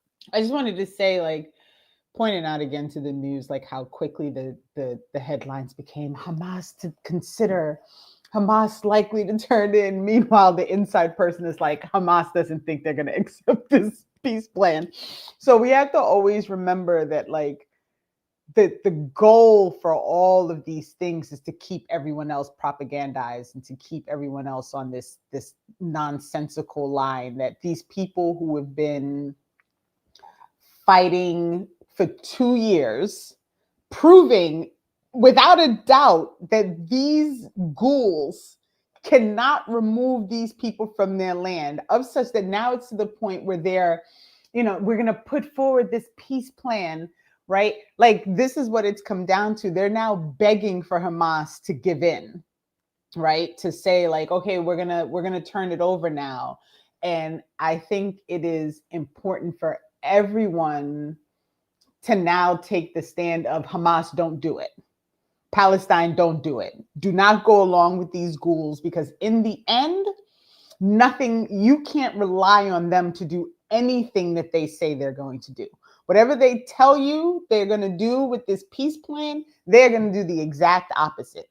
So no matter what happens, no matter what Hamas says, Israel and the US and the Western, all these people, they're going to continue to do the same thing that they've always been doing, right? So the Palestinian people and Hamas, in my opinion, just listen, y'all held the line, and it's easy for me to say in my house in New Jersey, y'all held the line.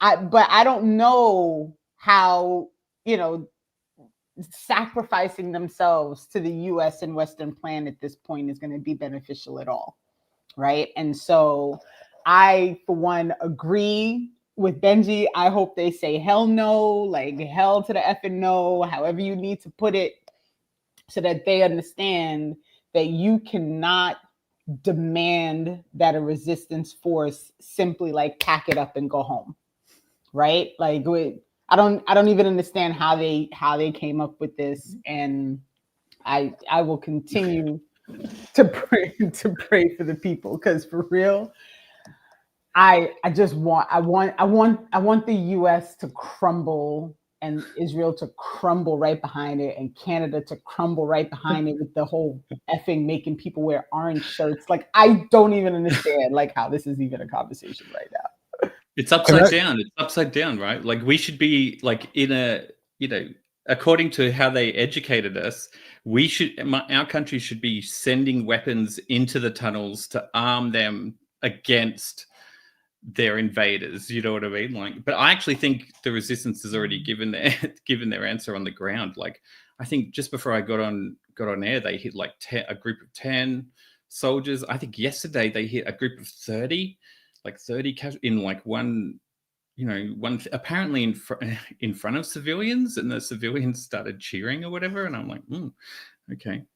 So yeah, I tend to look at what's going on the ground and then and take it from there. And there was a couple of headlines that were reporting, at least, that the Palestinians were considering the plan. I don't know what that, suggesting that they were considering accepting the plan. And to the point, as we just heard, I hope that's not the case. I only wanted to just quickly add that as Renee was talking, I just got the alert that might add another bit to this narrative piece, that was the Times of London is saying that Donald Trump's peace plan prompts UEFA to pause vote on Israel suspension. So this might be an effort, if among many other things, in terms of narrative adjustment, to get Israel back into the World Cup, because they look like they were about to be voted out. And next year's World Cup, for those of us, I admit myself included, who still pay attention to world football, that would have been big. I think it would have been beautiful to see them get voted out and not be able to participate. And I hope that this nonsensical quote unquote plan doesn't get people to adjust their vote, but it seems like it's already moving in that direction. But so I think that's probably the crucial factor in terms of timing, was the vote in the yeah, it's all about clearly football. that. It's all Obviously, about the football money. But they just voted in an Israeli. They just put an Israeli as the bloody president of FIFA anyway. So maybe they're doing like what they did with the ICJ, where they go, or Lebanon, where they go, okay, let's just find a way to pause it, and then we'll insert our person and then delay it. And Like for football, Jesus, it's like, but it's the same MO every time. That's a thing to remember, is they operate rigidly and they just keep doing the same shit. Like when you're talking about this plan, it's like old times, right? It's how Palestine came to be, is how the entity came to be. They want to go back to the good old days, man, when they could just have slaves and do it and just do whatever they want and just be outwardly racist. And, you know, when you look at it, that's what Trump is psychologically has allowed. He's opened those gates to allow people to sort of access that, you know, but it is the same old stuff. Whereas you look at resistance and it's adapt. When you track them both over time, the resistance like adapts and outsmarts them, adapts and outsmarts them. And every time they outsmart them, the empire just has to resort to breaking more, like, I don't know, there's got to be a crime worse than genocide, I guess, but whatever it is, I guess we'll find out, right? Because that's where they get pushed to, because they can't outsmart them. So sorry, that was a bit of a rant. No, it's good. I mean, one of the things that, to what you brought up, Jared, I mean, I think though, like something like FIFA, it just represents the absolute isolation, like among global popular, you know, among the global populace, among the people around the world, right?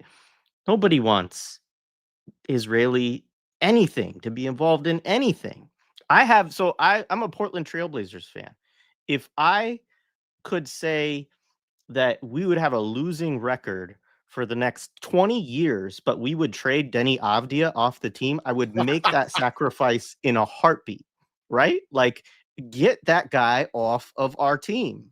You know, it's painful. It's painful to be, you know, a sports fan and to watch and to have to deal with that kind of stuff. And I think though, that's a thing about what was surprising to me to some extent with this proposal is the number of people, the number of states. I know these states are all just quislings, like to what Sina was talking about, you know, of empire, but how many people have lined up, you know, to support this proposal on its face, right? Rather than saying, you know, no, like actually Gustavo Petro has a point. Like that's what we actually need to be doing, you know, and how do we get to the world, right, where that is seen as like the bare minimum, right, that people need to be supporting the kind of proposals that you know, the Colombia has put forward, even the more modest stuff when they were working with other countries.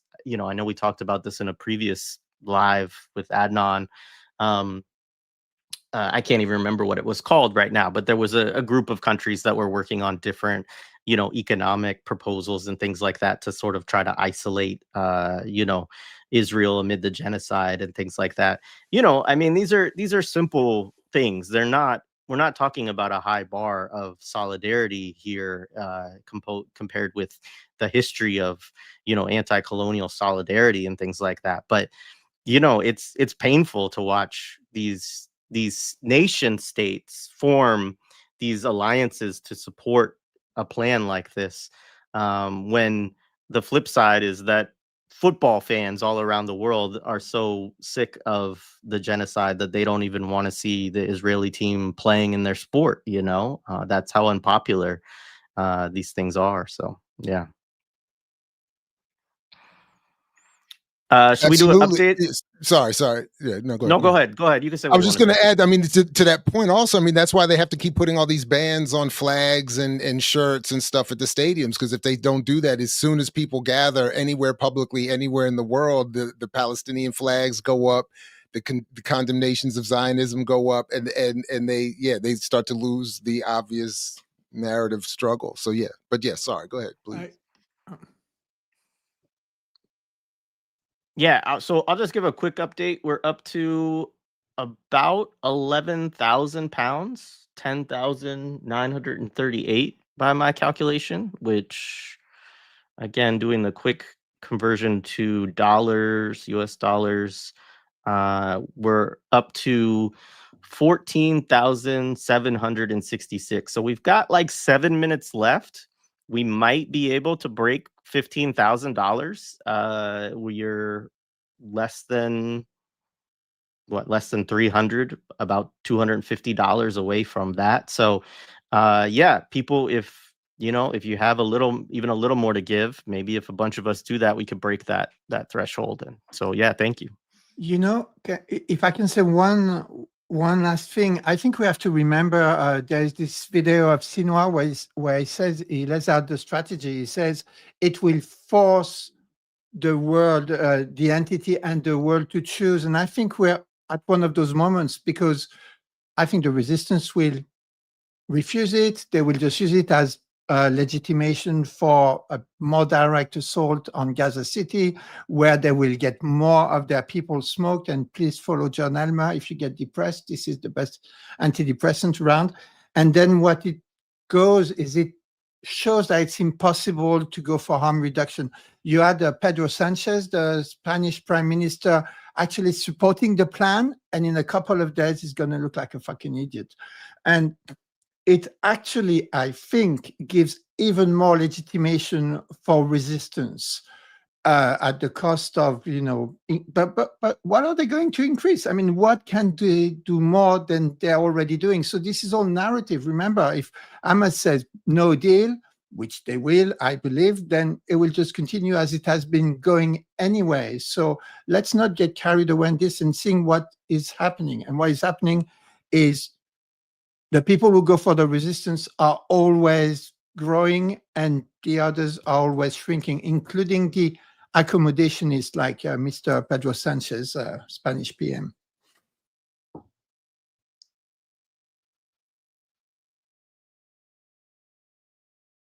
Well, okay, go ahead, Sina. But it has to be a shorter rant.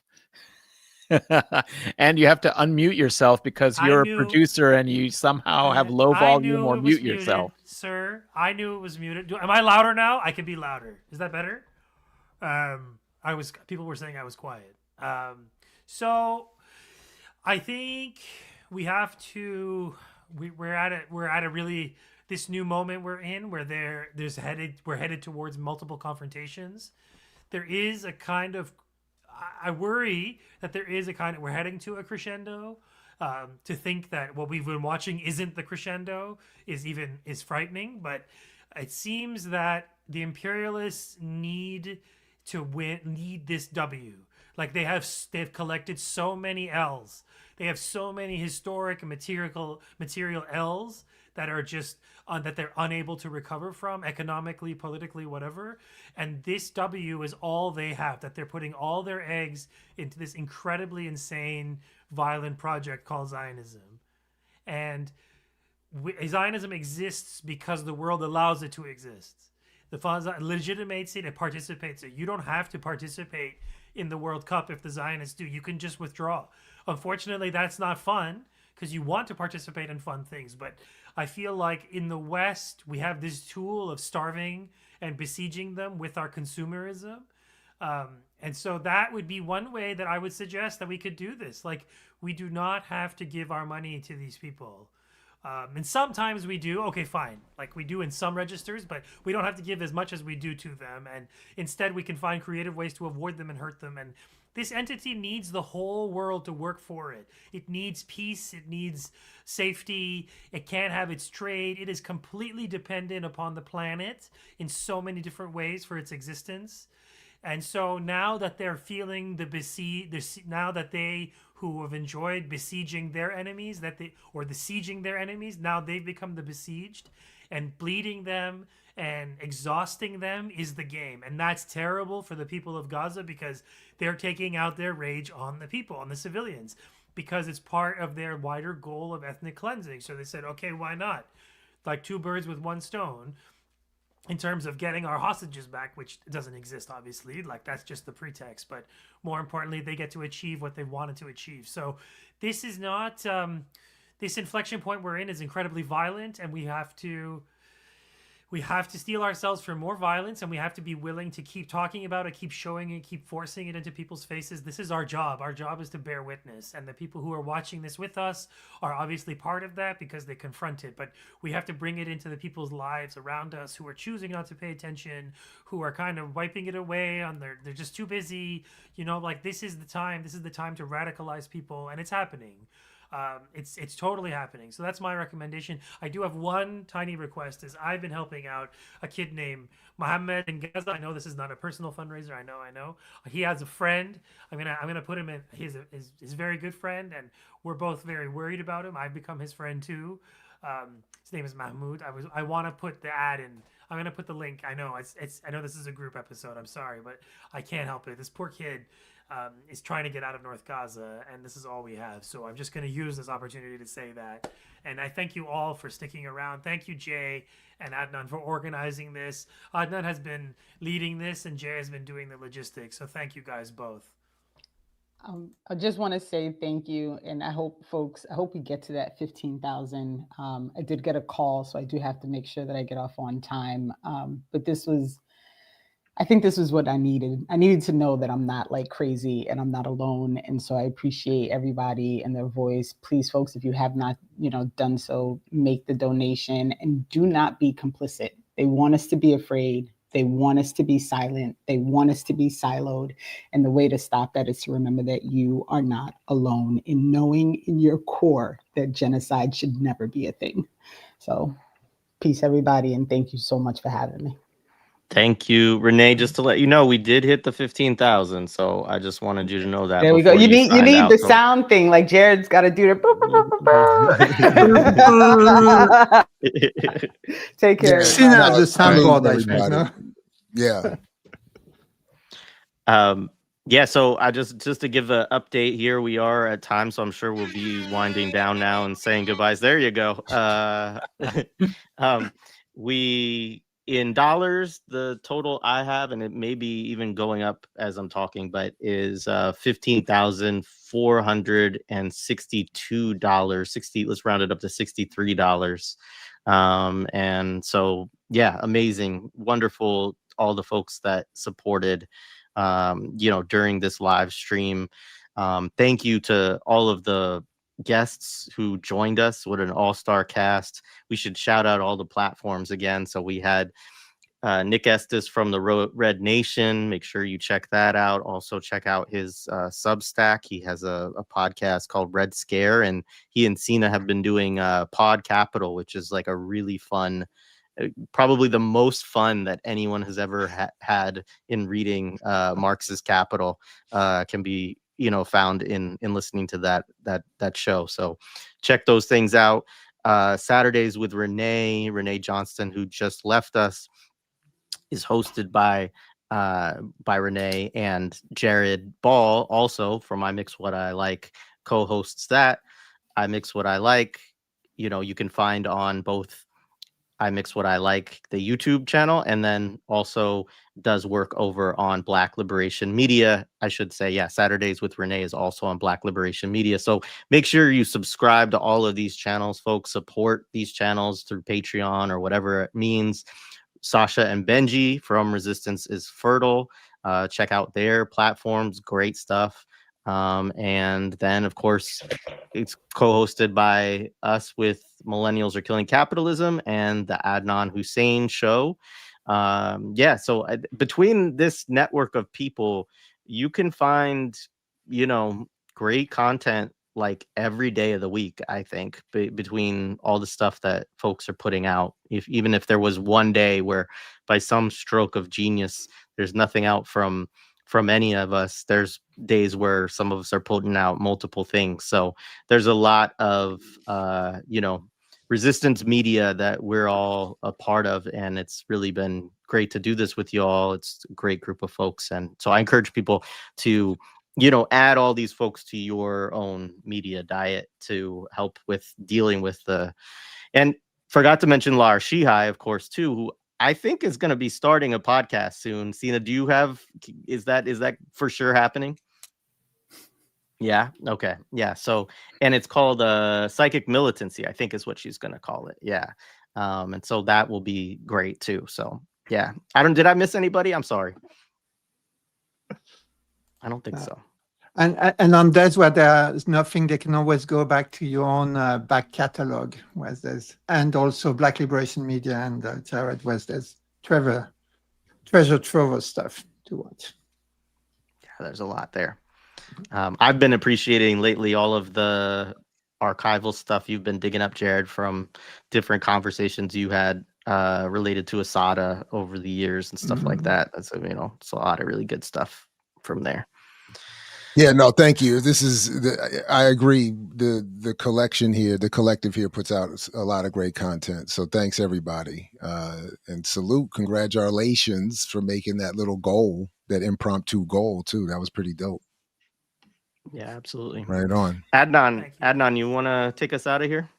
Sure. I just want to again thank all of my colleagues and comrades. What a wonderful space. This was so enlivening and healing and encouraging to be with all of you participating on this collective live stream on all these platforms. So I encourage all the listeners, go check out Red Nation, Saturdays with Renee, Resistance is Fertile, I Mix What I Like, East is a podcast, and of course, Millennials Are Killing Capitalism, as well as support my little show by giving a like, subscribe. You know, we're trying to do what we can in the media sphere to counter the disinformation, to try and give a boost to people.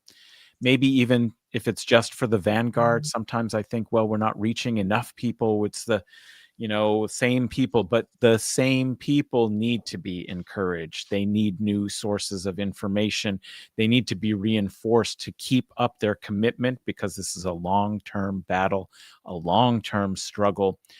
And even if you are an activist and you know a lot of what we're talking about, doesn't it help you feel less alone to be together in this space? I certainly really have benefited from that. And I'm just so grateful to all the colleagues who have and comrades who have come onto the stream today to try and educate, and also to do something very specific, which is help support the Samir Project. We talked about it at the top.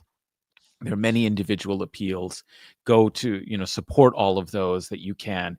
Lifeline for Gaza helps you find the ones that are neglected and haven't been supported. Support those ones, but also support collective mutual aid, because the only solution to this is going to be the social solidarity of the Palestinian people in resistance, and with and for the Palestinian people.